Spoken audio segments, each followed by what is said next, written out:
금요일 저녁부터 우리 야곱의 일생을 돌아보면서 그 일생의 굵직굵직한 큰 터닝 포인트에 하나님이 어떻게 그를 붙들어 사용하셨고 또 야곱은 어떻게 그 고난 또 그 어려운 상황을 이겨갔는지를 우리가 함께 살펴보며 오늘 저와 여러분에게 주시는 은혜를 나누려고 합니다.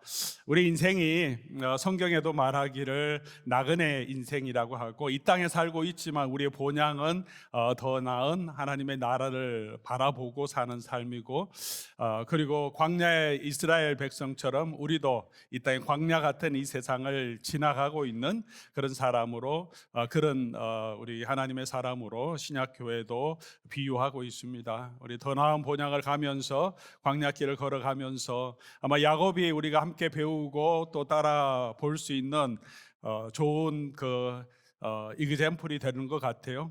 야곱의 삶이 그렇게 모범적인 삶은 아니지만 그럼에도 불구하고 그의 삶의 여정 가운데 함께 해주셨던 그 하나님은 저와 여러분에게도 참으로 우리 여정에 함께 하시고 지켜주시는 하나님이 아닐까 생각합니다.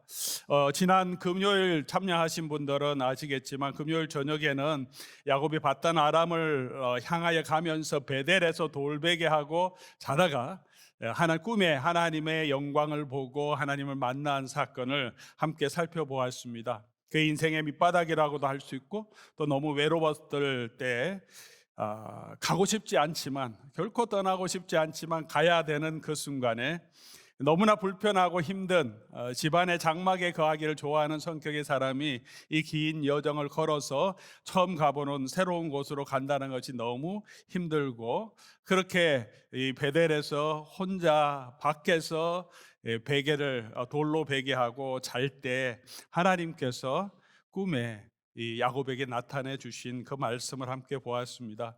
야곱에게 나타나셔서 그와 함께 하시고 그가 어디로 가든지 동행하시며 반드시 그를 인도해서 이 약속한 땅으로 돌아오겠다 하겠다 그 약속을 주셨습니다.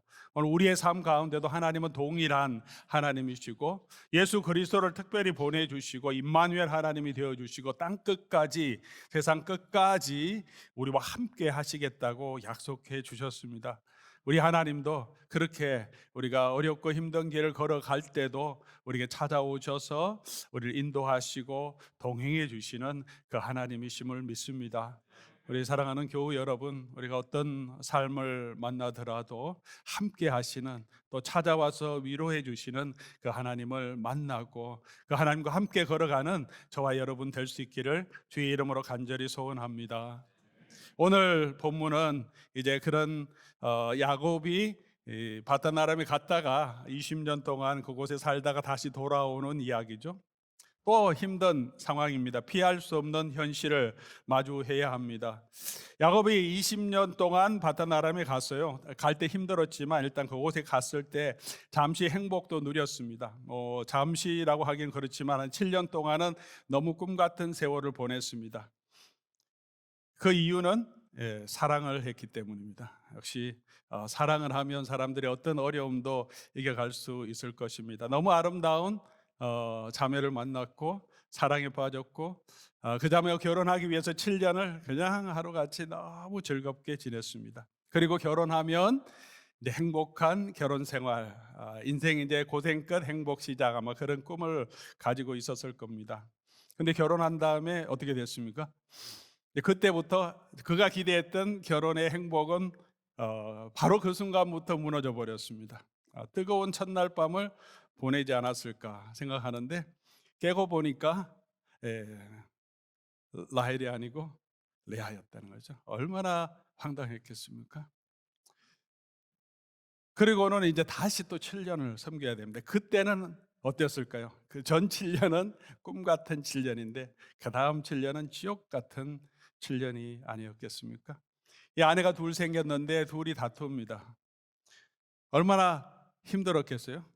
그 다시 둘이 더 생겨 네 명이 다툽니다. 내가 야곱이 얼마나 힘들었을까 참 생각합니다. 아내 저는 아내 하나밖에 없는데 자녀는 둘 있고요. 아내 하나만 있어도 쉽지 않은 인생인데, 네 명이나 같이 서로가 또 사이좋게 지낸 것도 아니고 이런 갈등 관계 가운데서 시달리잖아요. 이래라 저래라. 그리고 그것뿐만이 아니라 라반과의 관계도 힘듭니다. 사람이 일이 힘든 것은 그래도 잘 견딜 수 있어요. 힘들지만 잘 견뎌내는데, 제일 힘든 게 뭐냐 하면 사람과 힘든 거죠. 뭐 직장 생활 하시는 분도 계실 테고, 또 자영업 하는 분도 계실 테고, 저희 교회도 자영업 하는 분은 계신데, 제일 힘든 게 뭐냐, 사람 다루는 일이래요. 뭐 일이 잘 안 되고 그건 큰 문제 아닌데 사람이 제일 힘들다. 저희 장로님 한 분도 오랫동안 한 30년 동안 이렇게 리테일 스토어를 하셨는데, 한 2, 30년 동안 너무 잘해줬던 종업원이 이제 접으려고 은퇴할 때쯤 됐는데 술을 걸었죠. 임금도 제대로 안 해주고 뭐 쉬는 시간도 안 해주고 너무 잘해줬는데, 그 수가 들어오니까 이건 이제 디펜드 하기가 너무 힘들잖아요. 레이버로는 항상 그 노동자의 편이니까.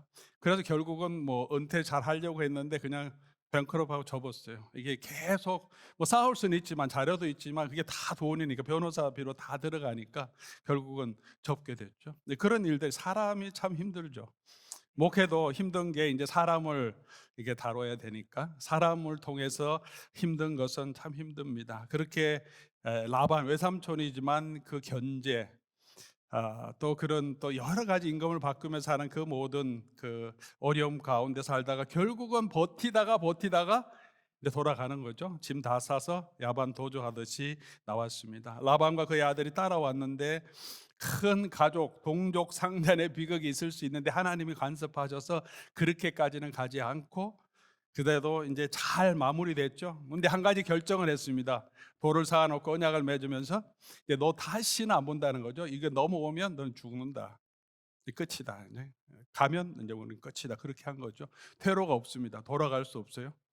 아내들의 아버지지만 또 오빠고, 그렇지만 그쪽으로 갈 수 없어요. 이제 앞으로 가야 되는 거죠. 퇴로가 없이 앞으로 오는데 이제 소식이 들리죠. 미리 이제 사람을 보내서 사정을 알아보니까, 이제 저기 형이 여전히 감정이 나쁘고, 또 400명을 데리고 왜 오겠습니까? 왜 400명을 데리고 동생을 맞으러 오겠습니까? 그런 상황이 됐던 거죠. 32절 2장 전체가 사실 오늘 본문의 그 내용이겠는데 다 읽지는 못했는데요. 32장 7절 말씀 보면 이 야곱의 그 심정을 아주 잘 표현해 주고 있습니다. 야곱이 심히 두렵고 답답하여, 심히 두렵고 답답하여. 아마 여러분 상황이 이해되시겠죠. 심히 두렵고 답답하여. 자기 잘못으로 생긴 일이죠. 사실은 자기 과거의 상처, 치부가 지금 드러나는 겁니다. 가족을 다 데리고, 야 가자, 집으로, 우리 고향으로 가자, 그렇게 데리고 왔는데 와보니까 자기 과거에 맺었던 여러 가지 좋은 일이 아니라 나쁜 일로 인하여서 이 형이 죽이러 온다는 그 소식을 이제 가족이 다 알게 됐겠죠. 얼마나 부끄러웠겠습니까? 아이들 보기도 그렇고, 특별히 아내들 보기도 그렇고, 그런 상황이죠. 그것뿐만이 아니라 자기가 이때까지 살아왔던 모든 것을 다 잃을 수도 있는 상황이죠. 20년 동안 악착같이 살았잖아요. 재산을 모으기 위해서 그렇게 노력하고 애썼는데 그 모든 것, 자녀까지도 잃을 수도 있는 그런 상황이었습니다. 어디로 갈 수도 없죠. 지금 에서는 400명 데리고, 에서는 원래 또 사냥에 능한 사람이고 400명을 데리고 따라오는데, 야곱은 자녀들이 있죠. 자녀들이 아직 어린 자녀까지 있고요. 아내도 있고 식솔도 많고 이 모든 가축 재산도 얼마나 많습니까? 어디 도망갈 수도 없죠. 피할 길도 없는 그런 상황이었습니다. 하나님께 기도하기도 하면서 가지만 아직 그의 마음의 두려움이 사라지지 않았습니다. 그가 할 수 있는 모든 것 다 합니다. 예물 보내고 플랜 세워서 하나하나 보내서 이 형의 마음을 누그러뜨린 다음에, 감정을 푼 다음에 내가 만나면 그래도 조금은 이게 관계가 조금 회복되지 않을까. 그렇게 하고 이 밤에, 그렇죠? 22절 보면 이 밤에, 때는 밤이죠. 그리고 그때 두 아내, 두 여종, 11 아들을 다 인도하여 다 건넙니다. 그렇게 해놓고 모든 소유도 옮겨놓고 자기만 홀로 뒤에 남아 있는 거죠. 24절 야곱은 홀로 남았더니, 이 순간에 야곱의 마음이 어떠했을까? 아마 우리가 충분히 상상할 수 있겠죠. 우리가 이 땅을 살아갈 때도 아마 이런 상황들이 늘 그런 상황은 아니겠지만 이런 상황을 맞닥뜨릴 때가 있을 것 같습니다. 이민 와서 수십 년 고생했는데 하루아침에 그 모든 것들을 이제 사업을 다 잃어버리게 되는 그런 상황도 생길 수 있고요. 건강이 자신했는데 하루아침에 건강이 좋지 않아서 병이 들어서 내가 계획했던 모든 것들 아무것도 못하는 그런 상황이 생길 수도 있겠습니다. 그러지 말아야 하지만 혹시 한 번의 실수를 통해서 가정이 완전히 파탄으로 들어갈 수 있는 그런 상황도 우리에게 옵니다. 우리의 잘못으로 인하여서 또 피할 수 없는 그런 상황이 있을 때, 그렇지는 않더라도 너무나 답답하고 두려운 그런 상황들이 저와 여러분에게 올 때 우리가 어떻게 해야 되겠습니까? 저희 결혼하기 전에 있었던 일인데, 제 아내의 에, 아버님이 사업을 하고 계셨어요. 한국에서 뭐 잘 직장 생활 잘 하시다가 이민 오셨는데, 이민 오셨으니까 다 뭐 모든 사람이 다 힘든 삶을 겪죠. 여러 가지 어려운 일 뭐 하다가 실패하기도 하고 뭐 그러다가 이제 잘해서 론도 하고 해서 이제 신발 가게를 하셨어요. 다운타운에 도매 가게 하나 있고 작지만, 그다음에 사우스 LA 쪽인데 그쪽에도 또 하나 두 가지 이제 스토어를 두 개 운영하고 계셨는데, 그래도 두 개 있으니까 이제는 조금 살만하게 되신 거죠. 그랬는데 이제 4.19 폭동이 났죠. 4.19 폭동이 났어요. 그래서 이제 그 복구 작업을 하고 다시 이제 시작하려고 다 준비해 놓은 그때에 이제 이 남쪽에 조금 안 좋은 지역에 있던 곳에 강도가 들어왔어요. 아침에 강도가 들어왔어요.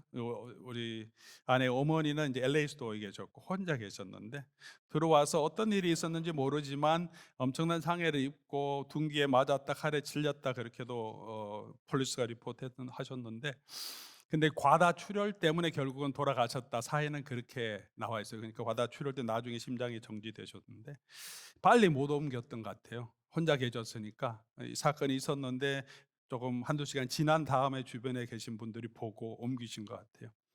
아침에 이 아빠 빠이 하고 그 여보 빠이 하고 저녁에 보자 그러고 헤어졌는데, 이제 저녁 시간에 이제 그렇게 됐죠. 그날로 이제 마지막이었죠. 제가 여전히 너무나 기억하고 있는 것은 그게 금요일이었어요. 제가 그날 우리 제 아내 될 사람하고 그때 이제 처음 데이트를 신청하려고 계획해 놓고 약속 다 잡아 놨던 그 금요일 저녁인데, 오후 늦게 소식이 왔죠. 제가 아는 후배가, 형, 이 K, 그 제 아내가 K인데, K 누나 아빠가 이모전시 지금 들어갔대. 그런 거야. 그 듣는 순간 그냥 이모전시 했는데 너무 그냥 불안하더라. 이게 뭔가 큰 일이 있었구나. 그래서 이제 저희도 정리하고 저도 한번 가봤죠. 안에 가족들 다 와 계셨는데, 그날 저녁에 그냥 수술하러 들어가신다고 하셨는데 갑자기 이모전이 생기면서 그냥 바로 가져버렸어요.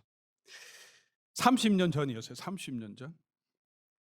저희 장모님이 제가 생각해 보니까 지금 제 아내보다 더 어린 나이였어요.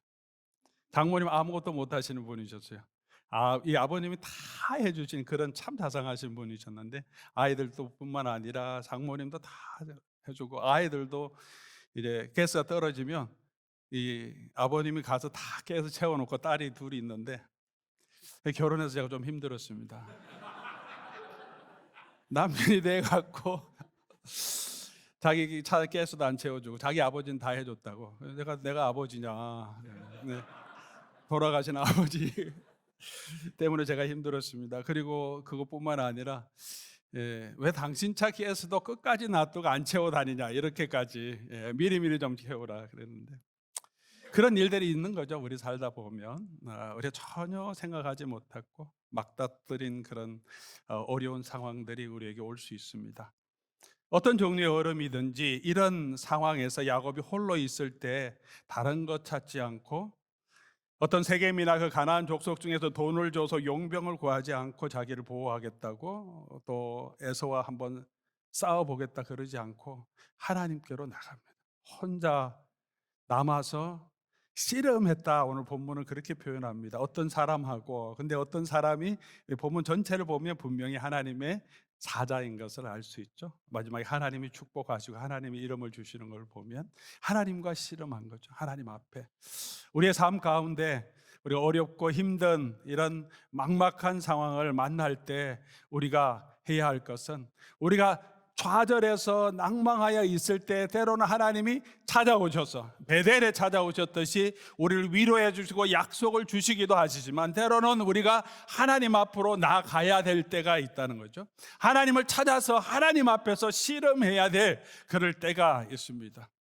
그렇게 야곱이 하나님께 나아가서 씨름하는 것은 잠시 기도하는 게 아니죠. 1시간 그냥 통성 기도하는 것이 아니었습니다. 밤이 맞도록, 날이 새도록 하나님 앞에 엎드려서 그냥 부르짖습니다. 야곱의 기도가 잘 되었을까 못 되었을까, 그것 성경에 나오지 않습니다. 그런데 야곱은 그냥 축복해 달라고 그냥 하나님만 붙듭니다. 야곱의 마음이 어떠했겠습니까? 야곱의 마음은 하나님 아니면 지금 내가 붙들 수 있는 건 아무것도 없다는 거죠. 하나님, 내가 축복해 주시라고. 그 축복이 어떤 것이든지 그냥 하나님만 붙듭니다. 하나님 도와주세요. 도와주세요. 도와주세요. 이 상황에서 그렇게 하나님을 찾아서 하나님 앞으로 나아가는 삶이 필요합니다. 허벅지 관절을 맞아서 쩔룩거리게 되는 통증까지 느끼지만 이 사람을 놓지 않습니다. 25절 보니까 놓지 않는다. 축복해 줄 때까지는 내가 놓지 않겠습니다. 그런 야곱에게 하나님이 어떻게 응답하십니까? 하나님이 먼저 야곱의 이름을 바꿔주십니다. 이게 아주 중요한 이 기록이죠. 야곱이 이스라엘이 되는 사건이죠. 27절이죠. 내 이름이 무엇이냐?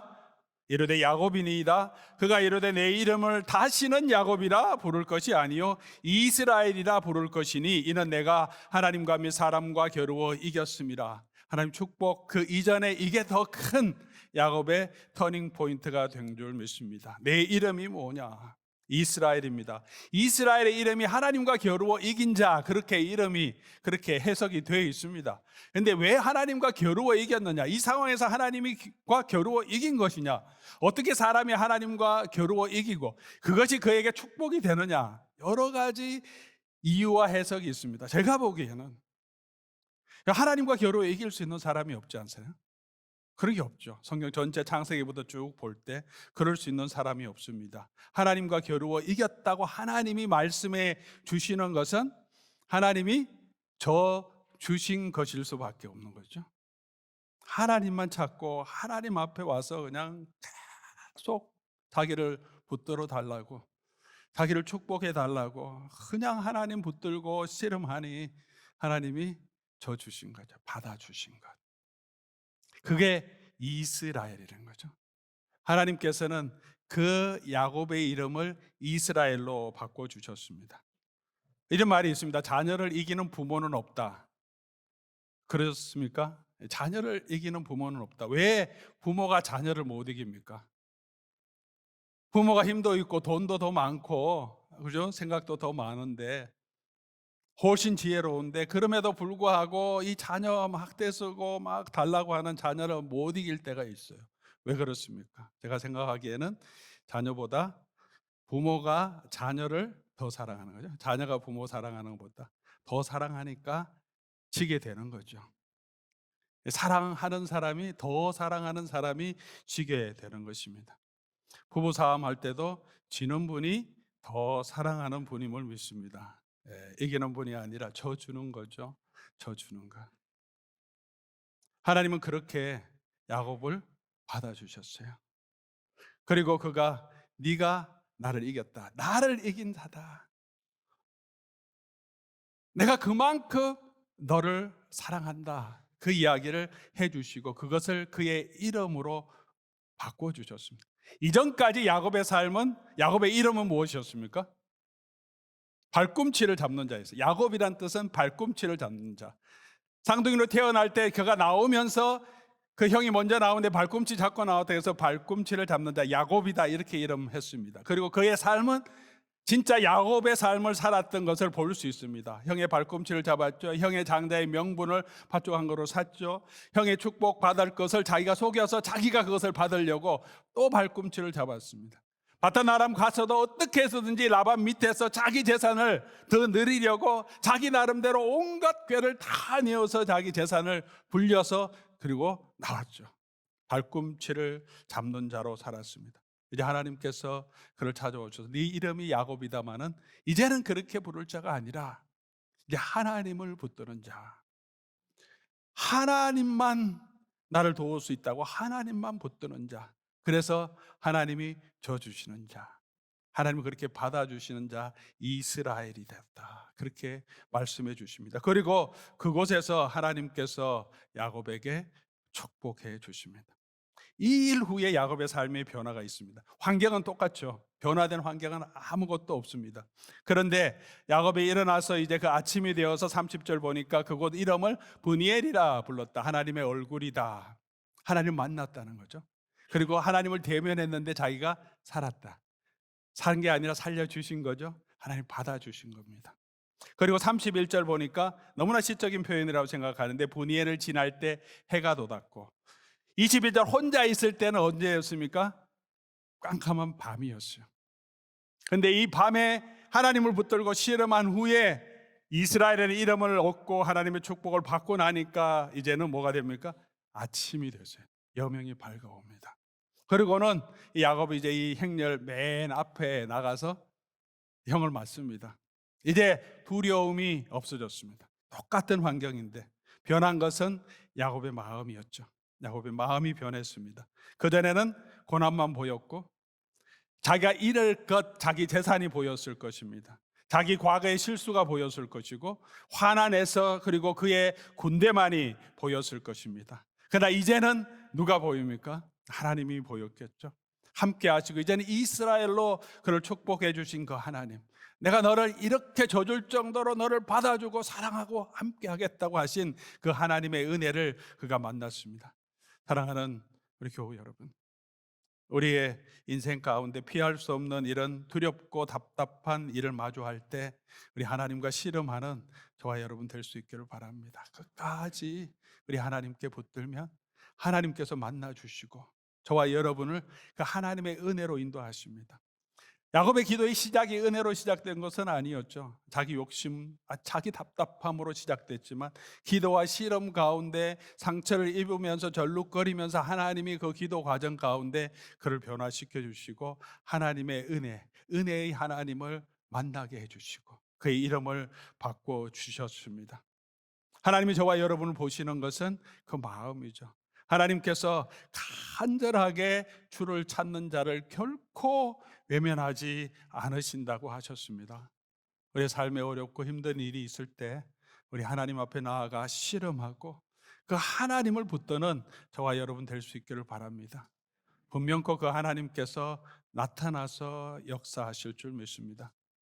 제 인생 가운데도 이런 하나님과 씨름한 그런 상황이 있습니다. 오늘 이 본문 말씀에 브니엘을 지날 때 해가 돋았고, 이 말씀 읽으면 저에게 언제나 생각되는 제 삶의 간증이 있습니다. 제가 사춘기에 좀 늦게 왔는지 생각인 것처럼 좀 이제 범생이처럼 생겼잖아요. 뭐 하라는 대로 하고 뭐 나쁜 짓 안 하고.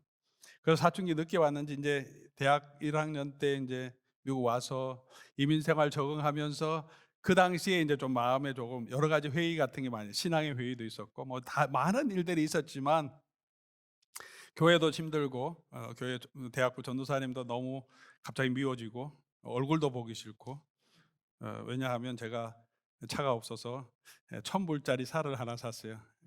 지금도 그렇겠지만 그 당시도 1,000불은 공짜였습니다. 뭐 차가 얼마나 좋겠습니까? 근데 오래된 차를 이제 전도사님 소개해서 정비소가 아는데 누가 안 팔고 놨던 거 하나 소개해 주죠. 샀는데 이 차가 계속 고장이 나는 거예요. 고장 날 때마다 열받는 거죠. 아니 어떻게 전도사님이 이런 차를 소개해 주셨나? 그냥 괜히 미우니까 성경 공부 가도 그냥 얼굴이 보기 싫은 거예요. 마음이 그랬죠. 하나님과의 개인적인 갈등도 있고 교회 가면 전도사님 얼굴도 보기 싫고, 뭐 어쩌다가 또 캠퍼스에서 또 성경 공부한다고 하는데, 근데 그때 커뮤니티 카ले지 다니고 있었는데 여자 전도사님이 여자 목사님이세요. 여자 목사님이. 그리고 성경 공부한다고 자꾸 오라고 그렇게 하시는 거예요. 제가 또 보수적인 집안에서 자랐고 그런데 여자 목사 그 전혀 자신이 개인적으로 인정도 하지 않은데, 그리고 약간 또 신앙적으로도 약간 오순절파 그런 분이 있었어요. 전혀 가고 싶은 마음이 없죠. 그것뿐만 아니라 제 마음이 신앙적으로 제가 회의를 갖고 있었으니까 카페테리아에서 만났는데 그분을 딱 만나게 됐어요. 뭐 아이들 저희 친구들이 같이 동참하고 있으니까 얘기는 듣고 막 자꾸 오라 그러는데 그러다 딱 만났어요. 그분이 보시더니 몇 마디 얘기하는데 제 태도가 아마 굉장히 시니컬했던 것 같아요. 제가 이렇게 착해 보이지만 또 시니컬할 땐 되게 시니컬하거든요. 네, 비판적이고. 그래서 아마 그랬던 것 같아요. 뭐 대화하다가 뭐 안 가겠다고 당연히 얘기했죠. 그 사람이 목사로 내가 아예 마음으로 인정도 안 하는 그런 태도가 다 나타났을 거니까 그분이 몇 마디 하더니 딱 쳐다보더니 또 이 오순절 계통 분들이 좀 대범한 있잖아요 말을. 야 너는 너는 믿는 사람 아닌 것 같아. 그러는 거예요. 그리고 이제 지나가셨어. 열받았어. 저도 열받았죠. 아니 너는 목사 아닌 것 같아. 뭐 저는 그 속으로 그런 마음이 막 생기는 거예요. 내가 목사 아들이고 내 지금도 교회 다니고 내가 성경 얼마나 많이 알고 이때까지 봉사한 게 얼마인데 뭐 그런 게 근데 그게 안 떠나는 거예요. 나는 하나님이 역사하신 것 같아요. 제가 신앙적으로 갈등을 갖고 있었는데 하나님이 살아계심 또 하나님이 정말 이 존재하신다는 신이 어떻게 존재하냐 이런 갈등도 많이 있고 체험이 없으니까. 그런데 이제 그 말씀 들었더니 그 여러 가지 상황 가운데서 속에 그냥 굉장히 신앙의 갈등이 확 그때 이제 온 거죠. 내가 이런 위선적인 삶을 사는 것은 이 좋지 않겠다. 정말 하나님 제대로 믿든지 아니면 아예 떠나든지 목사의 아들이지만 그래도 교회는 안 다닐 수 없으니까 그래도 그냥 형식적으로 교회만 다니면서 그냥 신앙을 접든지 어떻게 하든 하자. 이렇게는 살 수 없다. 그런 이제 마음의 그 도전이 왔어요. 갈등이 온 거죠. 그래서 한번 하나님께 실험해 봐야 되겠다. 하나님이 내가 가서 기도하든 이제 기도하는 시간을 가져서 하나님이 살아계심을 안 보여주시면 그냥 내 신앙을 이제 접겠다. 하나님 없는 걸로 생각하겠다. 그렇게 이제 속에 결정을 했어요. 근데 대학교 1학년, 2학년 정도 됐으니까 이제 20살도 채 안 됐던 그때요.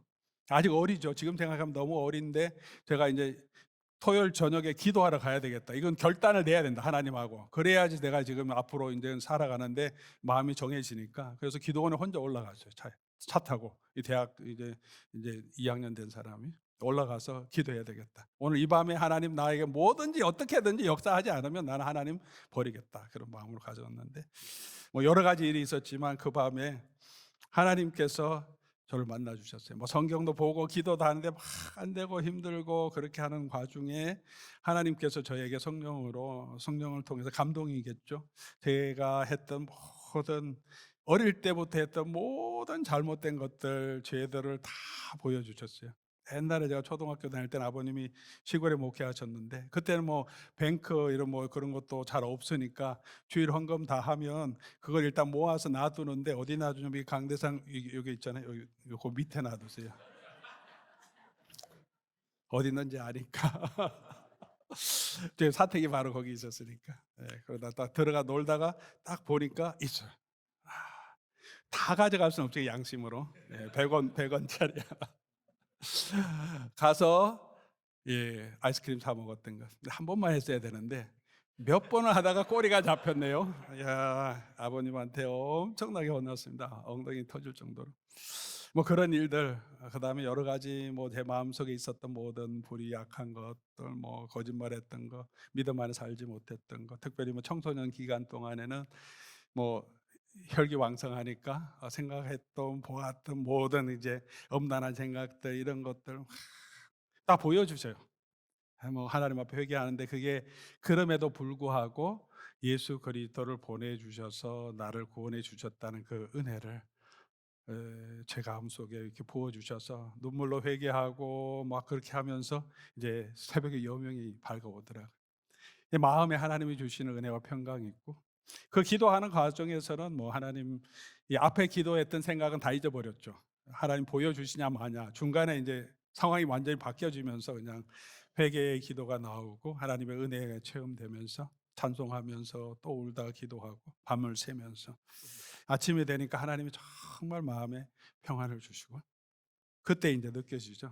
하나님이 살아계시구나. 그래서 이게 하나님을 위해서 살아야 되겠다. 그리고 이제 여명이 밝아올 때 이제 캘리포니아는 이게 산이 높아요. 필라델피아 같지 않고 여기는 언덕을 산이라고 부르시더라고요. 예. 이 높은 산에 이제 기도원이 항상 산에 있으니까 산에 쫙 내려오는데, 산에 있으면 이렇게 산이 여러 겹 있잖아요. 예, 아침에 되면 뒤에 여명이 밝아오면서 산이 이렇게 보이죠. 이렇게 아침에 쫙 내려오는데 정말 하나님께서 저를 덮어주시는 같은 그런 평안을 누리고, 그 주일날 아침에 와서 딱 교회 갔는데 이제 제일 먼저 느낀 게, 이제 그 전도사님 제가 딱 만났는데, 너무 쳐다도 보기 싫었는데 내려가면서 딱 만났는데 너무 반가운 거예요. 똑같은 상황인데 그전에는 꼴도 보기 싫은 그런 마음이었는데 너무 반갑고 좋은 거예요. 성령께서 역사하신 것 같아요.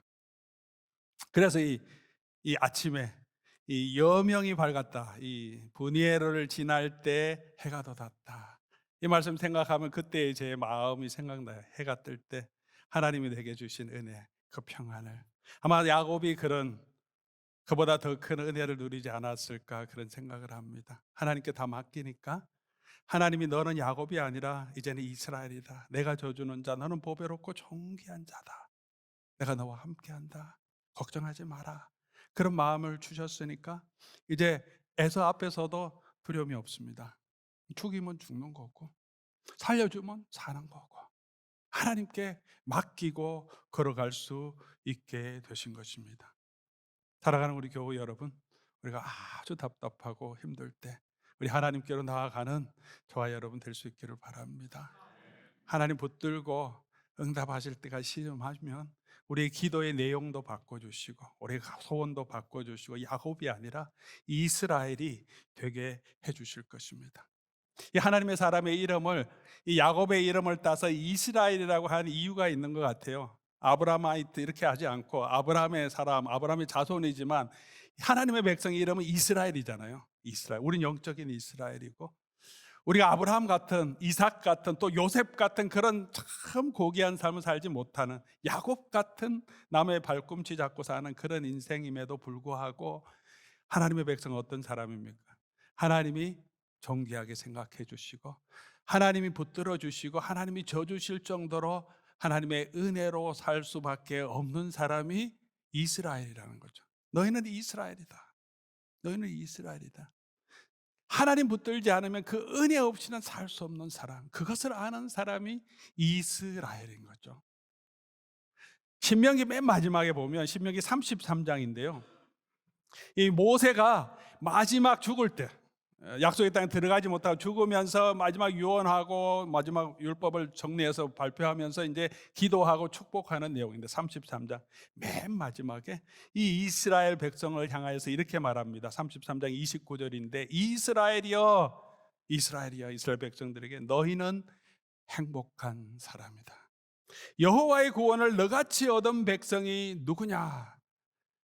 그는 너를 돕는 방패시요 내 영광의 칼이시요 내 대적이 내게 복종하리니 내가 그들의 높은 곳을 밟으리로다. 이스라엘이여, 너는 행복한 사람이다. 여호와의 구원을 너같이 얻은 백성이 누구냐?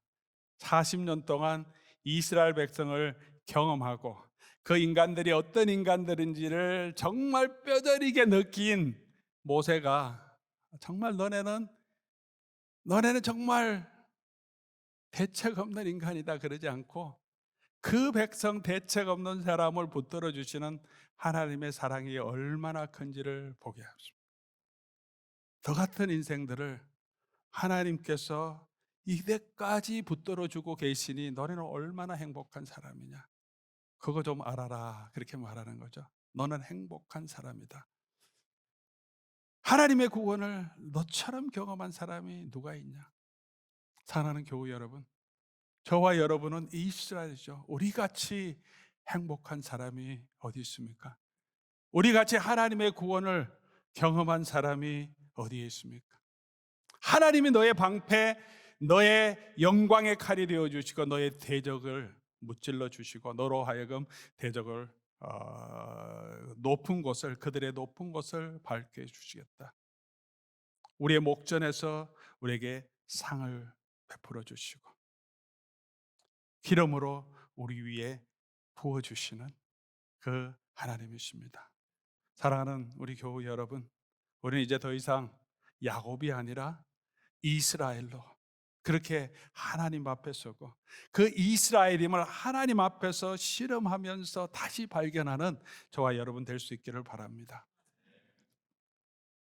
혹시 미스터 선샤인이라고 드라마를 보신 분 계십니까? 여기 드라마 안 보십니까? 돈이 없어서 넷플릭스 접속이 안 되실지는 않을 것 같은데 저는 제 아내가 보는 것을 이게 보다가 재밌는 것 같아서 정주행해서 봤습니다. 여기는 다 점잖으시네요. 2부 예배 때 얘기를 했더니 웃어요.